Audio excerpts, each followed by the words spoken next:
رانيا كالك or رانيا عبدالخالق. رانيا خالق هي صبية من لبنان. She's a Lebanese American journalist. She's really vocal. She's been to Latin America, Cuba, Venezuela. She's been also to Lebanon, covered Syria, of course. And she has a show. But most importantly and recently, she has been on the ground in the United States of America, in New York, where she reported from there to the world. Today, I'm not going to talk about only Palestine with Rania. I'm going to go back to what it is like to be a Lebanese in the United States, to live and be born and go to school there and try to be that vocal as well. Rania Abdelkhaliq, hello. Hello, Ghadi. It's so good to be on with you. And I also want to say I got to talk to you on my show a couple of months ago. It was so much fun. And so I'm glad to get to do it on yours. Well, I know we are really friends and close and sisters, but when we are speaking about a journalist, would you, some of the people know you very well in Lebanon today, but in general, because you speak in English and you work in English, this will be translated and for the non-bilingual Lebanese and Palestinian and Syrian people who haven't been following your work. Would you mind introducing us? Who are you? Well, like you said, so in the US, people know me as Rania Kalik. My family's last name is Abdulkhaliq, as you said. So my name is Rania Abdulkhaliq. My parents are both Lebanese. They moved to the US in the late 70s. I was born and raised in the US, but I spent a lot of time coming, as a kid, coming back and forth between here and there. And I grew up in a very political family. I grew up in a family that was very pro-Palestine. I spent my childhood going to protests against Israeli bombings of Lebanon and Israeli killings of Palestinians. So I was really raised with an awareness about that issue in particular. And, as I got a bit older, as I became an adult, actually, as I was a teenager, you had the US war on terror. And then you had the US invasion and occupation of Iraq, which radicalized a lot of people of my generation against war. And that was sort of an opening for me to understand US imperialism.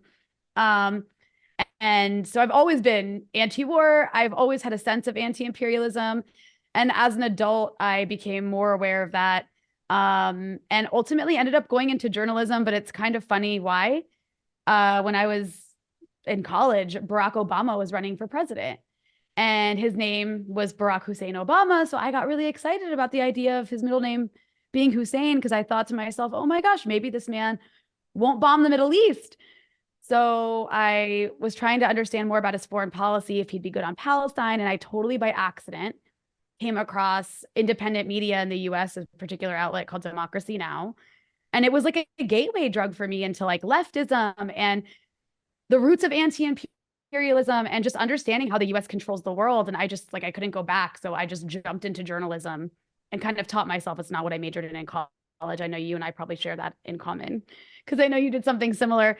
But yeah, now here I am. I'm not, a typical journalist in the sense that I work for a leftist, very openly anti-imperialist media outlet called Breakthrough News based in New York. And I'm really, really lucky to work there because I can pretty much say what I want about Palestine. And I have the luxury of doing that, and my coworkers all agree with me. So I'm not going to get fired if I speak out against Israel's genocide, which is why I'm so vocal on this. But yeah, I'll leave it there. That's my brief version. So you are free, and your work in Breakthrough News is free. You are one of the independent outlets. Of course, you're not working in mainstream media, or else you wouldn't be even allowed to do anything, not even say.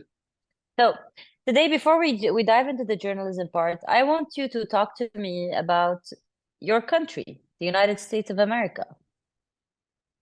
I want you to tell me. Yeah, go ahead. Yeah, Sorry. I know. I want you to tell me.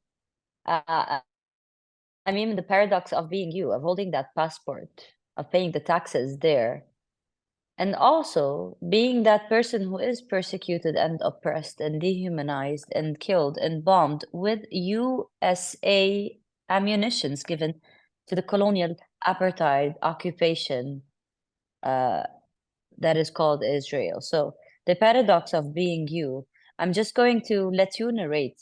I mean, you know exactly what the United States is doing to your people in Lebanon. and in Palestine. And I'd like you to tell me, where will that take it?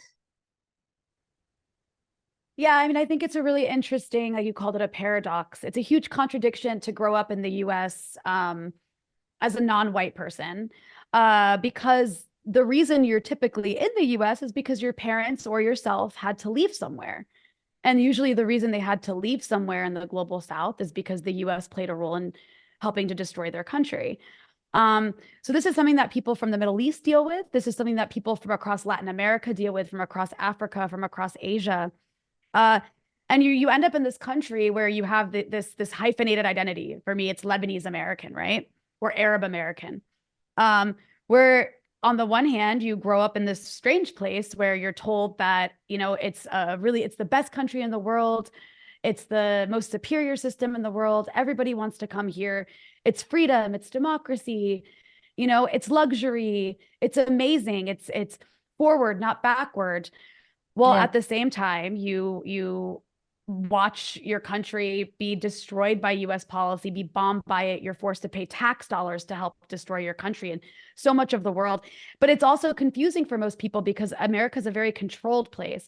It's viewed as this place where, yes, you're free to say what you want, but it's an illusion of freedom because it's one of the most, I would say, controlled, almost like a dictatorship, but you don't realize it. That's what makes it so effective. So I'll put it like this. Well, let's talk about media for a moment. Media in the US, 90% of the media people in the US consume, whether it's reading, watching, listening, comes from just 5 corporations. 5 corporations own 90% of the media we consume in the US. That's a really tight control over information. So people don't even have access to what's really going on in the world. I mean, if you go to the US, you have CNN shoved down your face at every like hotel, at every airport. That's what's playing. It's like state TV, really. Or you know, it's the New York Times and the Washington Post. This is what's shoved in your face. This is what the majority of people are subjected to. And if you're not consuming media about the news, you're watching Hollywood films that depict Arabs as backwards and people from Latin America as criminals and people from Africa as like savages and people from Asia as weak and like, you know, dumb, and their countries all suck and America and Europe are the best. So even if you don't mean to believe that, you grow up being conditioned to believe that. But then if you're in a really political family like mine, you also grow up with an awareness of reality, because I had a dad and a mom that instilled that in me. America is also a huge contradiction because it was founded on genocide. I mean, the US was founded on the murder of between 50 to 100 million Native Americans. It's something we don't even really talk about. We don't learn about it like that. Like, you learn about the Holocaust, right? You learn about, that's like probably the one atrocity that's universalized. But you don't, you know, in America, we talk a lot about the Holocaust. We don't talk about 50 to 100 million Native Americans killed by European colonialism in the Americas. And also the US was founded on slavery.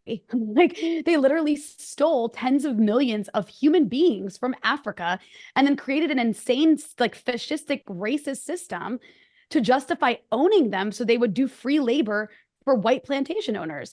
And I'm not saying all this to say, oh, these things that happened hundreds of years ago, like, are the only thing that define America, but America's never actually reconciled with those facts or been honest with those facts.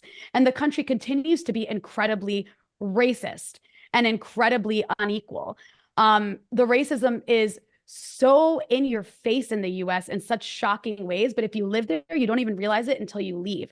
And that goes for Arabs as well. So to grow up Arab in America, especially at the time I did, I mean, I was in high school when the war, when 9/11 happened. And it was like overnight, me and my family were suspects. We were criminals just for being like Arab, for having the last name Abdulkhalik, as they would say in America. I literally had friends of mine, by the way, ask me when I was like friends of mine and their parents would ask me if I was related to Osama bin Laden. Like, that's how ignorant people in the US were around the war on terror. But the US, it's such a contradiction. It's such a disaster of a place.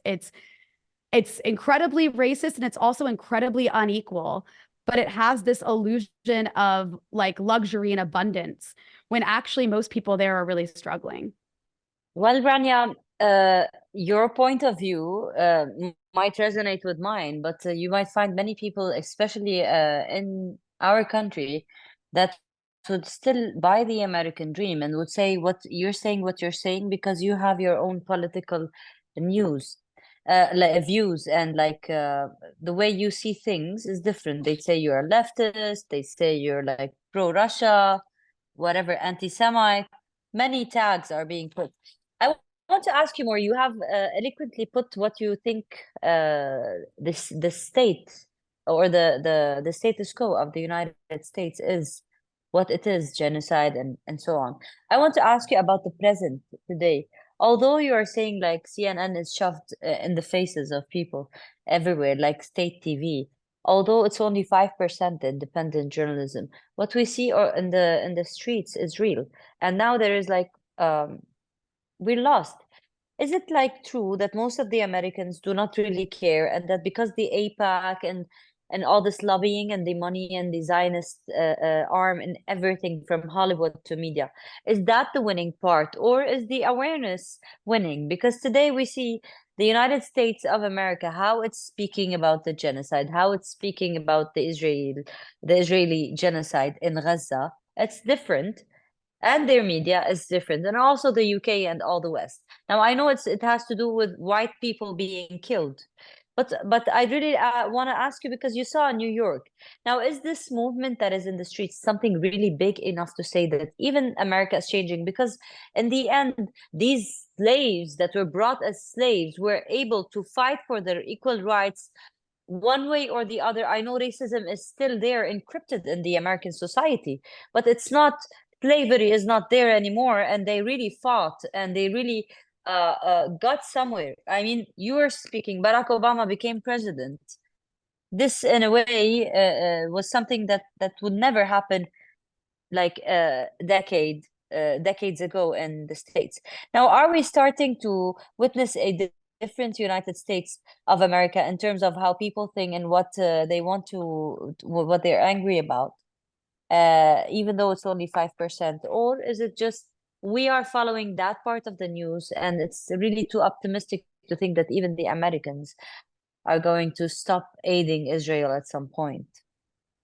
That's a really important point you make. But real quick, I just want to say on the issue of, you mentioned that there was basically a civil war in the U.S. that ended slavery. There are a lot of beautiful aspects of American history, and that is the resistance that has existed in the U.S. to this really horrific, disgusting capitalist imperialist system that we have. And I would highly recommend people check out A People's History of the U.S. because there are good things about U.S. history that we don't learn about. But to move on to the point you're asking about, I absolutely think things are changing, especially around the issue of Israel. And I think there's a couple of reasons for that. One is there's a younger population in the US that has grown up doing worse than their parents. I mean, the whole idea of the American dream has always been that you will do better than your parents, that if your parents are doing one way, you can have social mobility and afford more and, make more money and, buy a house and all these things. People of my generation and younger, they're in a very different system than existed 30 or 40 years ago, because we have this really vulturistic, parasitic system where, for example, people go to college. They're told to go to college, to university, so that they can get a good job. But they go to university and then they come out in like debt for tens of thousands of dollars before they've even started their lives. Like, we have a system that literally devours its young. So you have people who aren't able to get jobs after that, or they're not able to pay back their student loans, they're not doing as well as their parents. They see there's something very wrong with this system. And they look around and CNN isn't reflecting what they think. So they're going on TikTok, they're going on Instagram, and that's how they're finding independent media. And they're seeing a different version of what's taking place, and they're really angry. We also have like healthcare in the US. We have a privatized healthcare system that, because of it, 40,000 people every year die needlessly of treatable conditions because they can't access healthcare because it's too expensive. That's a ridiculous system for the richest, most powerful country in the world to have. That's how it treats its people. So people recognize there's something wrong with that. So they look around, and for a long time, there has been a growing discontent in America and unhappiness. I think we're like on the higher end of the unhappiness index when it comes to developed countries. And then you throw into that endless war. The US has been at war nonstop since 2001, officially, right? And people see that. They see their money is getting spent on bombing poor countries in other parts of the world.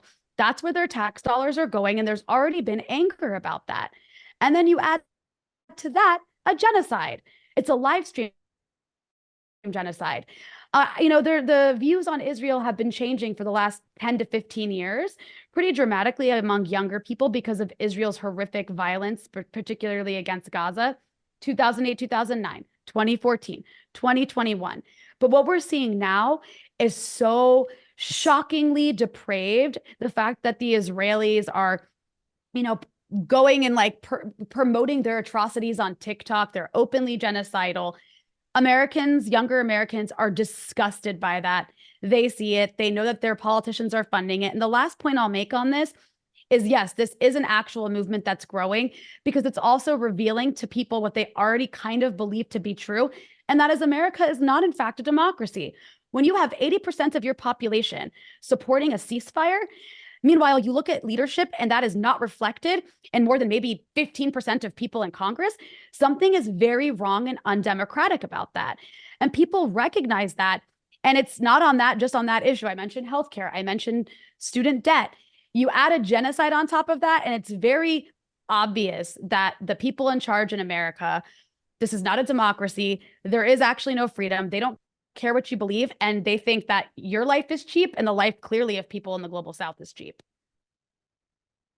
Well, one question though, you can speak freely and you go back to the States and you work for an American outlet that has an office and can function. I mean, isn't that freedom that other places don't provide?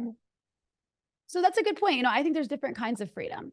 America absolutely has a freedom of speech that is ingrained in its Constitution. It is our First Amendment, right? The right to speech, to say what you want, and to not be punished for it. And that's a very important right that we have in the US that even some European countries don't have. But has it stayed the same now with Palestine and the anti-Semitism tag that is ready to be thrown right, left, and center? I mean, are you really still enjoying freedom of speech as Americans? So far, nothing's happened to me. I can't say that that's going to always be the same way. I hope it is. But my friends have been arrested regularly. My friends regularly get arrested protesting in New York. They get beat up by the police when they're arrested. I have for protesting. For protesting. I have friends who've been stopped coming back into the country whenever they go to Cuba or Venezuela and interrogated. I mean, so yeah, we have this First Amendment right, but then there also is a police state system that exists that also kind of goes after people somewhat randomly, somewhat not, to intimidate. So because of that, I always feel unsettled when going back to the US. Am I going to get stopped because of my political viewpoints? I don't know. I mean, so far I can't complain. Nothing has happened to me, but I do feel intimidated because of what's happened to my colleagues and to my activist friends for sure. And then you mentioned something about, the issue of anti-Semitism. I mean, that's definitely being used to erode free speech when it comes to criticizing Israel. That's been happening for years. The Israel lobby has even successfully made the boycott of Israeli products basically punishable in sort of business-related ways in some states. Like the state won't do business with you if you're boycotting Israeli goods. So there's like these kinds of ways to get out around that. But look, I would also argue that there's other ways that there's certain kinds of freedoms that in the US people don't understand to be freedoms. But for example, in the US, you don't have freedom to healthcare. Like, I think that's a freedom, to have access to healthcare, to have access to shelter, these sorts of things. In the US, if you do speak out, you risk losing your livelihood. In the US, if you don't have a job, there is not really a welfare state that's going to take care of you. In the US, it's very easy to become not just financially insecure, but financially ruined and to be homeless. We have a really severe homeless problem in the US. And that sort of thing hangs over people's heads. And that's a way to control what people say without actually telling them that they can't say it. If you know that your job is on the line, or that your future prospects to have a job are on the line, so that there's lots of people who don't speak out because of that. I have relatives who are scared to speak out on their college campuses because they're afraid their teachers are going to punish them and give them bad grades, or that they won't be able to get, a job in the future, because there are professors who have written articles in American outlets saying, hey, don't hire my students because they're all anti-Semites because they're pro-Palestine. So there's other ways that speech is controlled in the US besides just like imprisoning people like like the typical way we understand a dictatorship to work. Well, you have spoken about the financial dictatorship, and that is real, and that is how the United States treats anyone that says no in terms of states and countries.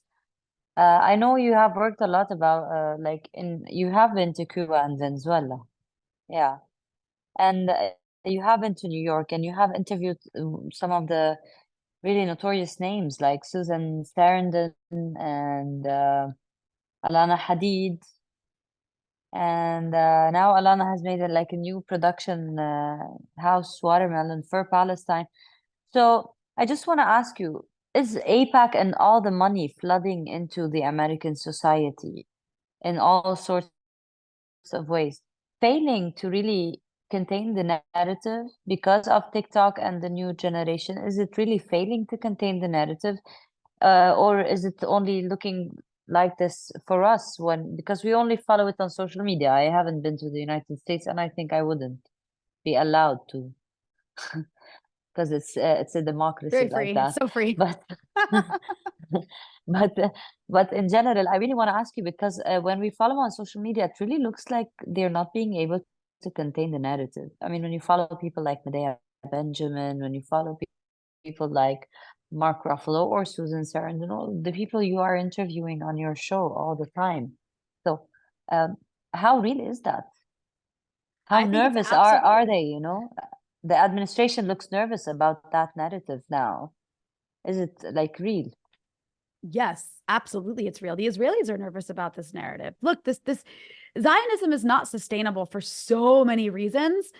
But one of the reasons is it needs the support of the Americans. It requires the support of the Americans. The American public, because of Israel's behavior, is absolutely turning against it. They have lost the narrative. They were already losing the narrative. I mean, why else would you need to pump billions of dollars into funding lies about Israel? Because you have to try to do everything you can. It's marketing. You have to try to market this horrible, disgusting monster of a country to people that find it horrible and atrocious and disgusting. And it's not working. And it's not working, especially among younger people. And that's important because Israel needs the support of everybody for this to be sustainable. And if people under 40, under 35, under 30, like if people of these ages are turning on Israel, they don't have a future of an American public that supports them.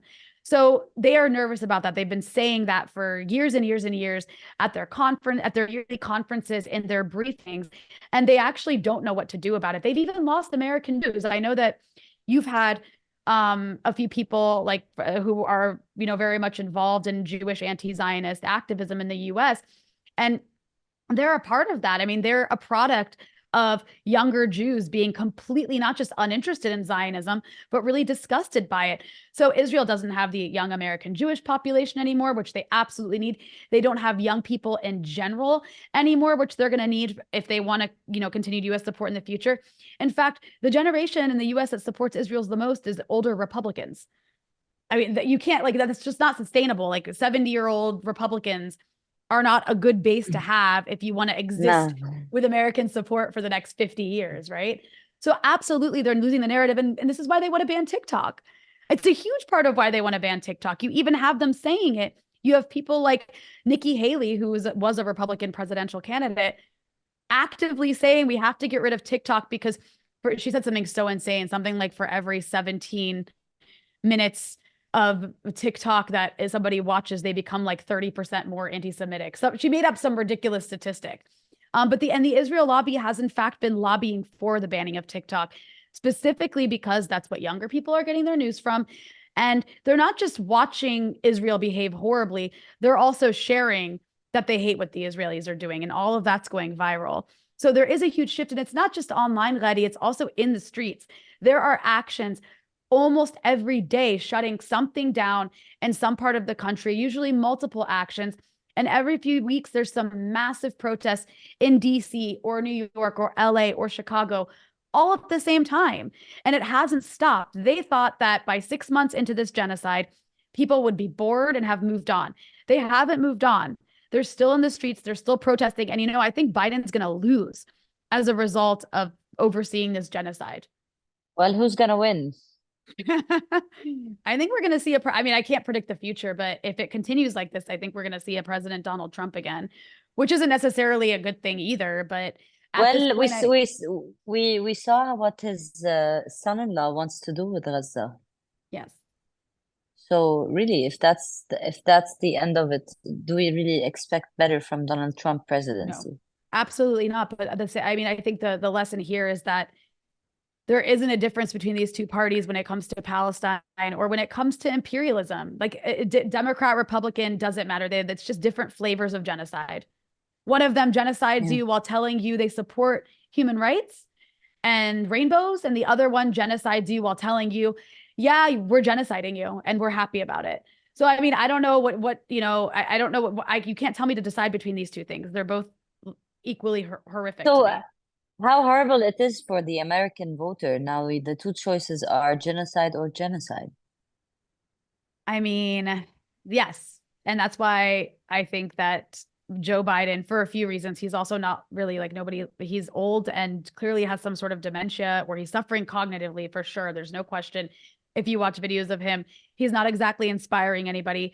And on top of that, he's demonstrated he just doesn't see Arabs as human.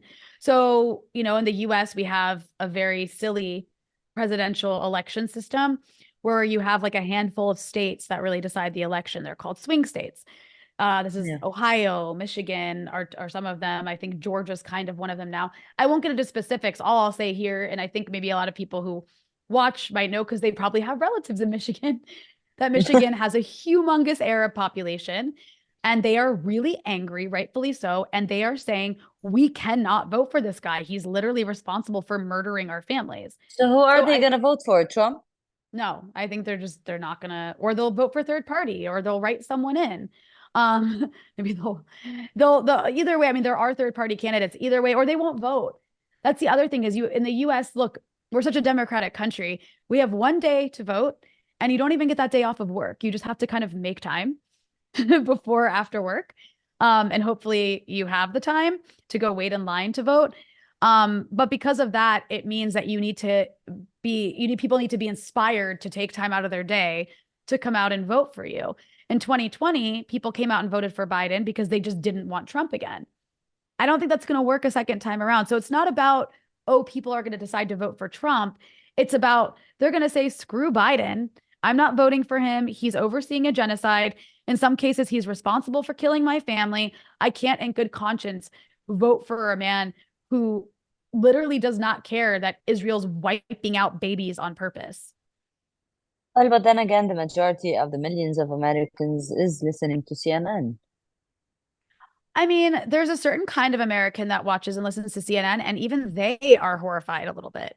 Because even CNN can't hide all how disgusting Israel is. They can try to massage the language around it and try to, market the narrative differently. But and then also Israel's killing white aid workers now. That horrified, even CNN was very upset about that.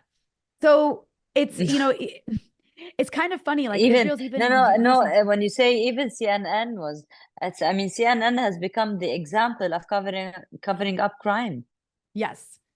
Yeah, but even they're they're kind of looking at the Israelis like, you guys, we're trying to help, but you're making it very hard for us. That's sort of the American attitude right now. Rania, I follow your social media very well, and there's always the part of when you speak about whites, you say, and even today you say the non-white. I would really like for the last part of our conversation to share something personal about your struggles with racism as a Lebanese girl, because in Lebanon, it is still the American dream. Oh, I wish I could be born in the United States of America and have a passport so that I can fly wherever I want and I can belong to the great rainbow heaven, happy place. So when you are Lebanese, second generation diaspora, and I don't think you're very happy with the outcome that your parents went there. And you have relocated many times, and your office is in the Middle East most of the times as well. So Would you share with me personally how, like, a story or your life, from your life, what is it like for you as a Lebanese Arab person in school and university? Tell me about the racism you've been treated with or the dehumanization and the rainbow-like American dream. So it really depends where in America you grow up, because some places are really diverse. So if you're in like a city where there's people from all walks of life, a place like New York City, for example, doesn't quite feel as racist as maybe like the white suburbs. So I grew up more in like the whiter suburbs where there was some diversity, but not a lot. This was, I would say, more like the sort of liberal racism. It wasn't the deep South. There's the area of the US called the deep South where racism is much more flagrant and in your face. So what I had to deal with was more just really just ignorance, a lot of ignorance. You know, I had two immigrant parents with very working class jobs. And I didn't ever really fit in because of that.